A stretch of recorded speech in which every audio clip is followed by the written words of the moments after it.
From WXOW, this is La Crosse's own News 19 6 p.m. report.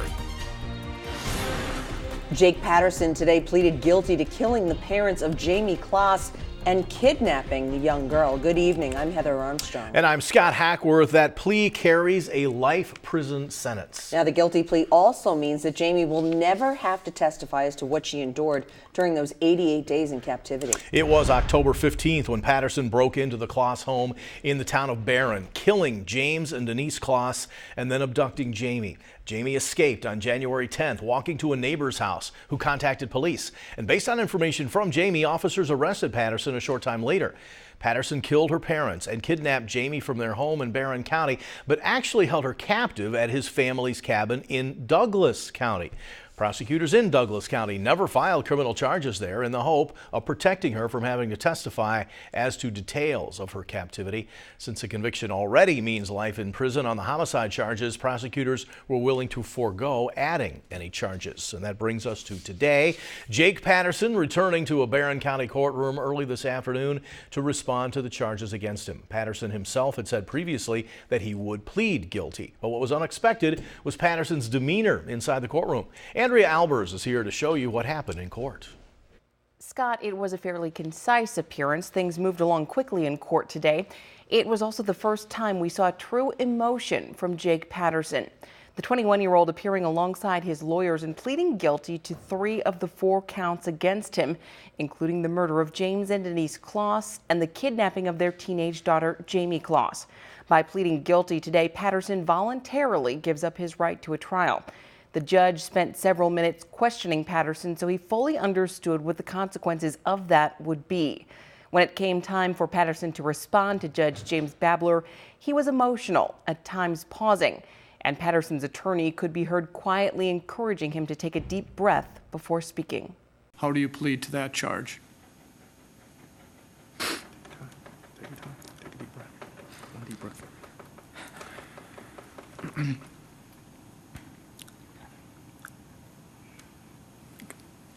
Guilty.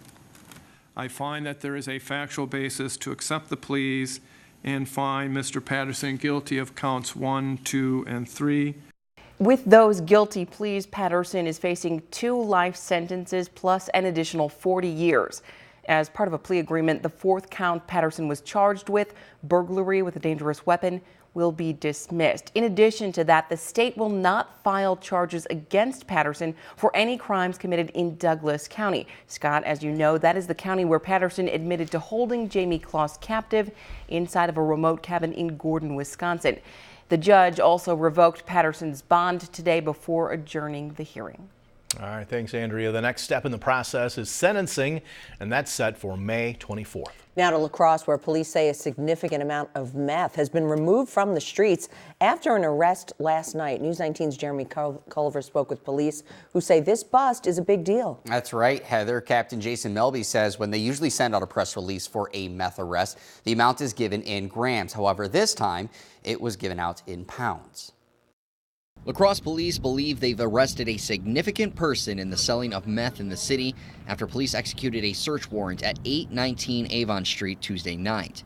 There, they arrested 35-year-old Andrew Henke, and then the investigators located almost 2 pounds, over 2 pounds of methamphetamine, and another $14,000 cash. That meth equals a street value of $26,000. Very rarely will you see a press release come out from us where we're talking about seizing pounds of methamphetamine. La Crosse District Attorney Tim Granke says these are the targets police look for, dealers who are causing a lot of damage to the community. That tells you that they have connections to other people who are bringing in large amounts of drugs in the community, and they become a bigger target and a bigger problem. Granke looks at the impact it has on the families as well. The people that are using may have children. There may be children in the neighborhood. People get arrested, may have children, so families are disrupted by this. So there's a ripple effect. For Melby, he says the way to curb this issue is approaching it from 2 ways. The first is targeting the addict. So it's important to get those people treatment and at the same time hold those that are selling these drugs in our community for profit. So hold those people accountable.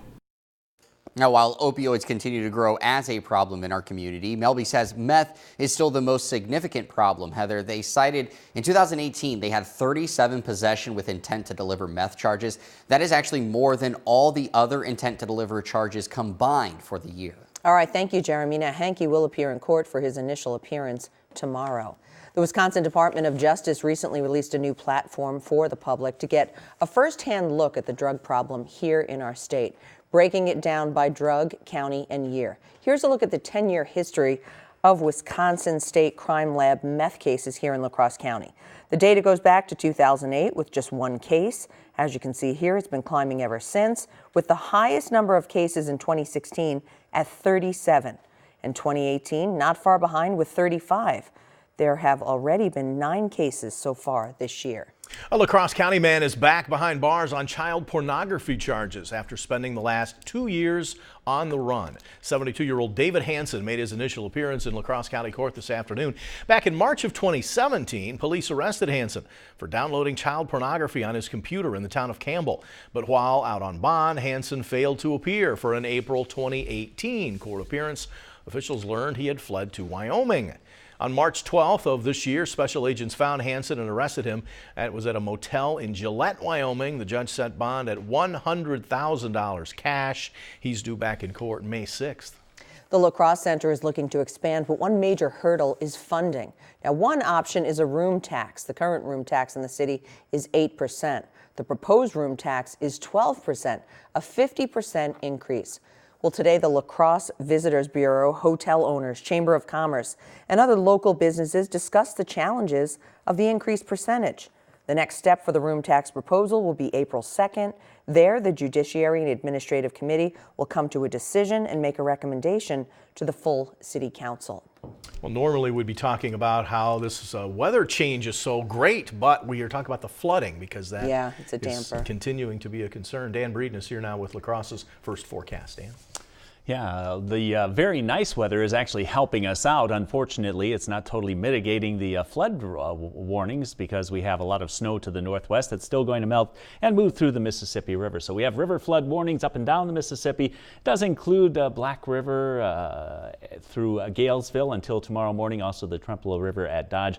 Until further notice, we will have increased chances of rainfall next week, and I'll have more, of course, coming up in just a bit. A few scattered sprinkles have moved through the northeastern parts of Iowa. Looks like most of those are going to move out very quickly this evening, so it looks like dry weather will continue. I'll have more coming up in just a bit.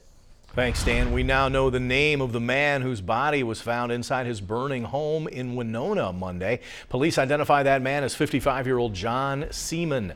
We don't yet know a cause of death. The Winona fire chief has called the blaze suspicious. And there was another house fire overnight, this one in Jackson County. Officials say it broke out around 9:30 in the town of Kamensky. Firefighters say that when they arrived, the flames were coming out of the second-story windows. Luckily, no one was home at the time. No word on the cause. A semi-truck filled with cornstarch burst into flames near Sparta overnight. The driver had disconnected the trailer and escaped injury. Firefighters blame a brake malfunction for sparking the fire. The incident closed the westbound lane of I-90 for 7 hours. And drivers crossing the Wisconsin-Minnesota border through Winona will soon be able to use the city's historic bridge once again. Crews have been redoing that bridge, which connects Highway 43. Right now, it's shut down, but the workers say it should be reopened this summer. And crews have built a new bridge for drivers to use in the meantime. It's one of the most eagerly anticipated signs of spring, the return of the bald eagles to La Crosse. Thanks to the protection of the federal government, the eagles have returned from near extinction. DDT, an insecticide with widespread use, built up in adult eagles and caused them to lay thin-shelled eggs that cracked before the chicks could hatch. In 1972, DDT was banned, and now the birds are thriving.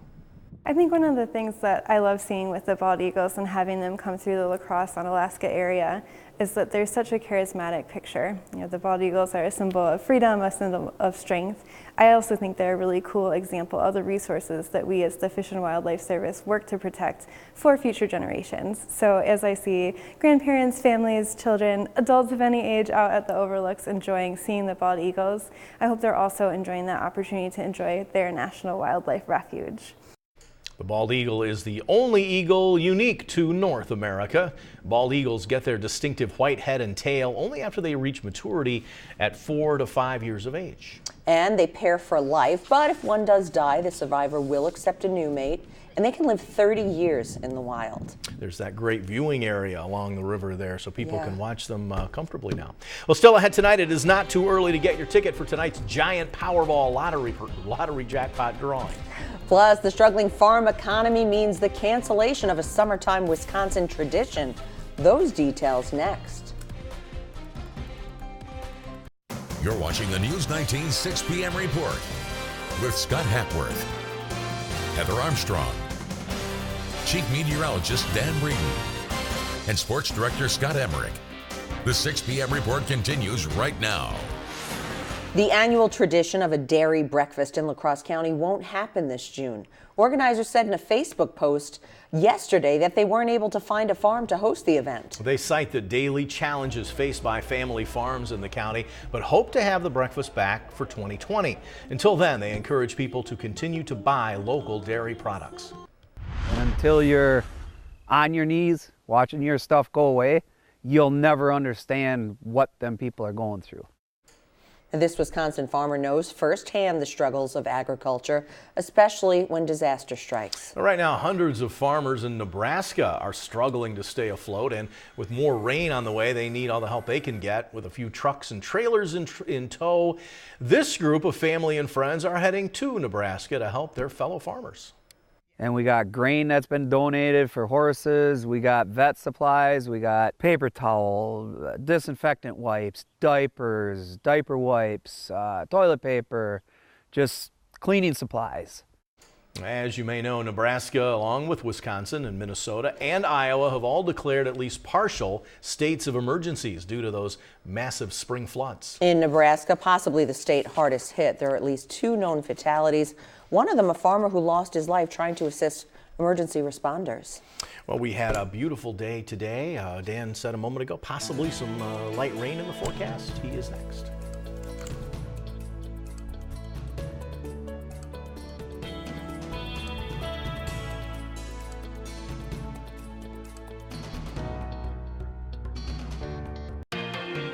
Now, your Storm Tracker 19 weather. The extensive snowpack to the north and west continues to melt down. All that water now coming down the Mississippi River. It's expected to rise over the next several days, all the way up to about 14.5 feet next week. But the river flood warnings are out all up and down the Mississippi River here over the next 7 days. That means until further notice. The Black River at Galesville is under a flood warning until tomorrow morning, and the Trempealeau River until further notice at Dodge. Rivers are in minor flood stage here now, but it's expected to climb into the moderate category. We'll have increased chances of rainfall as we head into next week. That's something we're going to watch pretty closely. You can get more river and weather information at WXOW.com. Here's the Mississippi River forecast. We expect to go above the 13-foot mark probably overnight tonight, and then all the way up to 14 feet by the end of the weekend, and up to around 14.5 feet by the middle of next week. That's in the moderate category and will cause some issues. Satellite and radar at this time. We've got quite a bit of cloud cover in the picture. In fact, we've developed a few scattered sprinkles here to the south and east of the immediate La Crosse area. Those should move out pretty quickly, though, as we head into the next couple of hours. We'll develop clouds from time to time. In fact, over the next 3 or 4 days, partly to mostly cloudy, but fairly mild temperatures, certainly above normal. Today, we hit the 60s. Right now, it's 64 here in La Crosse, 58 up in Eau Claire, 63 in Minneapolis, around 65 degrees in Mason City, 59 in Viroqua, at 64 at this hour in Boscobel. The last 24 hours show a pretty good temperature change, up about 14 degrees from just yesterday at this time. South to southwesterly breezes are in place, still on the breezy side, not quite as bad as earlier today. Some of those wind gusts got over 30 miles per hour. It is 64 now with south winds at 12, gusting to 21. The pressure is falling in the river stage at 12.89, and of course on the rise. The high today 66. This morning we had 43, 49, and 30, the normals for this time of the year. Futurecast has a weak frontal system moving moving through as we head through tonight. That'll end any precipitation chances, but there's some instability here and some cloud cover, so we'll have to deal with that from time to time over the next couple of days. The center of high pressure in general, however, will mean that the main storm track remains to the south. So as we head into Friday, a pretty decent storm is going to move through, but it looks like the majority of that stays to the south. For us tonight, look for a low of 42, maybe a few evening sprinkles, especially south, and winds becoming northwest 7 to 15. For tomorrow, the high 54, partly sunny and northwest wind 7 to 15. Tomorrow night, the low near 30, partly cloudy and north wind at 3 to 6, and the extended going into Friday, partly sunny, the high reaching 51, mostly sunny and 48 degrees on Saturday. Sunday, looking pretty nice, sunny and 49, near 52 degrees on Monday with sunshine. A slight chance of a light wintry mix early on Tuesday. The afternoon high reaching near 55, and then scattered rain showers on Wednesday with a high temperature of 55 degrees. So, yeah, definitely spring and all the problems and even the good things that come with it. All right, thanks, Dan. A reminder, if you are feeling lucky, the Powerball jackpot has hit a whopping $750 million, and the drawing is tonight. It's the fourth highest prize that the U.S. Lottery has ever seen. If you take the cash option, you'd go home with about $465 million. But with all the ticket buying going on today, the jackpot is likely to even go up as we speak. The chances are much greater that you'll be killed by a falling coconut. That you'll win the random. Lottery. But, you know, it's worth $2 to allow yourself to dream. It's true. Right? Next in sports, the Brewers move closer to the start of the season. We'll hear from Craig Counsell and Christian Yelich. Plus, a Packer fan favorite and one of their best receivers ever calls it a career. Scott Emmerich will explain next. Now, News 19 Sports. Ultra popular and ultra productive. The only way to describe Jordy Nelson, who will produce no more in the NFL. Nelson announced his retirement today. He spent 11 seasons in the NFL, 10 of them with the Packers. Nelson was a second-round draft pick in 2008. In his decade in Green Bay, Nelson finished with 69 touchdowns, second most in Packers history behind the great Don Hudson. His 7,848 receiving yards, fifth most in Packers lore, and his 550 receptions are third most in team history. Now, after he tore his ACL in 2015, he returned to earn the NFL's Comeback Player of the Year in 2016. The Packers let him go after the 2017 season, and he played last season with the Raiders. Nelson and Aaron Rodgers developed a sixth sense with each other over the years. It's that kind of chemistry new head coach Matt LaFleur hopes to develop with Rodgers. Now, Rodgers and the rest of the Packers will report for the offseason program in early April, though the LaFleur-Rodgers relationship will be under the microscope from the start, and so will the new offense, which is still in the developmental stage. I think it just from our foundation and more of a philosophical approach, you know, and how his talents fit within our scheme. I think he's one of those rare guys that can fit within any scheme, so that makes it easy.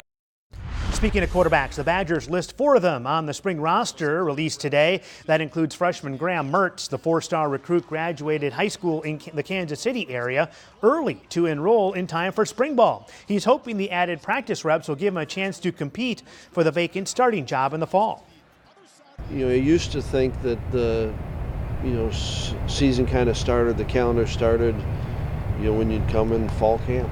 And really, when you go through and teach it, it gives you a chance to learn at a different pace.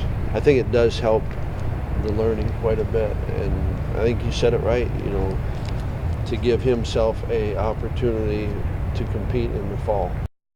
Well, 1 year after coming within one game of the World Series, the Brewers start from scratch tomorrow, opening day against the Cardinals at Miller Park, one of the most anticipated in Brewers history. The Brewers will enter the season with one of their deepest lineups ever. From 1 through 8, this year's squad will rival off the offensive explosiveness of the 1982 Brewers that made it to the World Series. That's all nice, but this team is reminded that there is no automatic bid to the playoffs just because they were good last year. We control what we can control, which is our team and how well we play. They're great teams. We have a great division. One of the only divisions in baseball that's, every team's trying to win, and it's going to be tough the whole the whole year, and I see this division coming down to the last day or two like it did last year. We're ready to get started. I think that's the big thing. There's a marathon in front of us. We got to take the ride. You got to kind of get on and buckle up and get ready for the ride. It's a challenging, grueling adventure, and we're about to get underway. And tomorrow's opener starts at 1:10. Yolis Chassin on the mound for Milwaukee. And stay with us. Scott and Heather back after this timeout. A big pitch last year leads to a first pitch this year. The Walworth County man who wore a t-shirt to a Brewers game saying he needed a new kidney will throw out the first pitch at a game this year. His name is Lenny Zweig. His kidney was failing, so he wore a shirt that said, "Share your spare," to a game last April, and a photo went viral. And he found out in October that a donor was found, and then he was able to have a transplant the next month. So now he's set to throw out the first pitch April 7th when the Brewers play the Cubs. All right. Are you getting sick of talking about flooding yet? I still probably have at least 2 weeks to go here with this current thing, and that's assuming we don't really get any real significant precipitation in that time. So, yeah, kind of long term. I wish we could move on from it. But we have a nice forecast otherwise, just weather-wise. Temperatures will drop to around 42. We should rise to around 54 for the afternoon high tomorrow. That's still above average, but cooler than today. All right, that's it for now. We hope to see you tonight at 10.